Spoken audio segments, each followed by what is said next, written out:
College का पहला दिन था। सभी के सामने नए नए चेहरे थे। सभी लोग इन्हीं चेहरों से अपनी पहचान बनाने में लगे थे।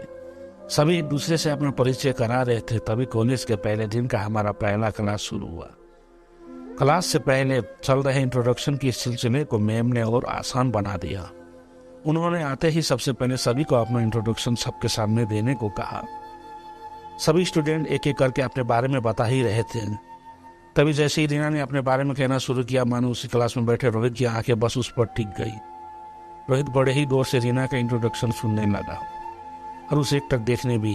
रीना के बैठ जाने के बाद भी अब रोहित की नज़रों में तो बस रीना पर ही टिकी रह गई। कॉलेज के दूसरे दिन भी जैसे ही रोहित कॉलेज आया, उसकी निगाहें तो मानो बस रीना को ही ढूंढ। रोहित ने रीना से किसी तरह किसी भी बहाने से बात करने की बहुत कोशिश की, लेकिन उसे यह मौका नहीं मिल पाया। यह सिलसिला काफ़ी दिनों तक चलता रहा कि एक दिन कॉलेज में एक असाइनमेंट के लिए एक ग्रुप बनाया गया जिसमें रीना और रोहित का नाम एक ही ग्रुप में था। यह सुनकर रोहित बहुत खुश हो गया। आखिरकार अब उसे रीना से दोस्ती करने का मौका जो मिल गया, और वो इस मौके को किसी भी हाल में गंवाना नहीं चाहता था। और हुआ भी ऐसा ही। साथ असाइनमेंट होते हुए रीना और रोहित में बातचीत शुरू हो गई और देखते ही देखते दोस्ती भी हो गई। समय के साथ साथ अब रीना और रोहित काफ़ी अच्छे दोस्त बन चुके थे। लेकिन रीना और रोहित की दोस्ती धीरे धीरे कुछ ज़्यादा ही बढ़ने लगी। फिर एक दिन मौका देखकर रोहित ने रीना को प्रपोज कर दिया। रीना भी रोहित को मना नहीं कर पाई, क्योंकि कहीं ना कहीं उसके दिल में रोहित के लिए प्यार वाली फीलिंग आ चुकी थी। अब दोनों दोस्त के साथ साथ लवर्स भी बन चुके थे, इसलिए कॉलेज के बाद भी वे दोनों मिलना जुलना जारी रहा। अब तो पूरे क्लास को भी रीना और रोहित की लव स्टोरी के बारे में मालूम हो गया था। रोहित हमेशा रीना को महंगे महंगे गिफ्ट देता और रीना भी प्रोजेक्ट बनाने में विशाल की हेल्प करती। सभी कहते हैं कि रीना और रोहित एक दूसरे के लिए बने हैं, यानी कि वे परफेक्ट कपल है। रीना भी हमेशा रोहित से शादी के लिए पूछती थी, तो रोहित हमेशा रीना को भरोसा दिलाता कि अब वो उसके बिना नहीं जी सकता। 3 साल तक दोनों का रिलेशन बहुत अच्छा चला, लेकिन कॉलेज के बाद अब रीना और रोहित का मिलना काफ़ी कम हो गया।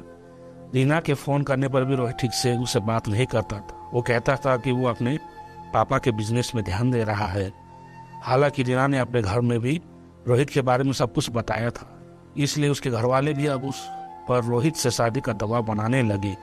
लेकिन अब रीना अपने घर वालों को कोई जवाब नहीं दे पा रही थी। फिर एक दिन रीना रोहित के पापा के रेस्टोरेंट में पहुंच गए। वहाँ उस वक्त रोहित नहीं था, तो रीना ने रोहित के पापा को कहा कि वो रोहित की फ्रेंड है और यहाँ से गुजर रही तो यहाँ आ गई।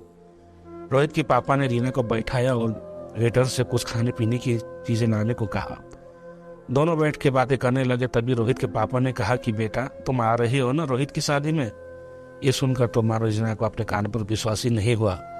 फिर उसने पूछा तो उन्होंने कहा कि हाँ, रोहित की शादी है अगले महीने और उसी की तैयारी में लगा है। बहुत खुश है वो, आखिर अपनी पसंद की लड़की से जो शादी कर रहा है। दोनों स्कूल के टाइम से ही एक दूसरे को जानते हैं। ये सुना अब रीना बिल्कुल निशब्द हो गई और वहाँ से निकल पड़ी। घर जाके रीना सीधे अपने कमरे में गई और खुद को कमरे में बंद कर घंटों रोई। रीना ने अपने माँ और पापा को इस विषय में बताया, तो उन्होंने रीना को किसी तरह समझाया कि ज़िंदगी में अब तुम्हें आगे बढ़ना चाहिए और भविष्य के बारे में सोचना चाहिए। जो गुजर गया वो गुजर गया, अब उसके बारे में सोचकर अपनी आगे की ज़िंदगी खराब मत करो। लेकिन रीना अभी भी रोहित को भुला नहीं पाई और रोज़ रात को रोते हुए अपने दिल को दिलासा देते हुए कहती, तो क्या हुआ जो एक दिल टूट गया।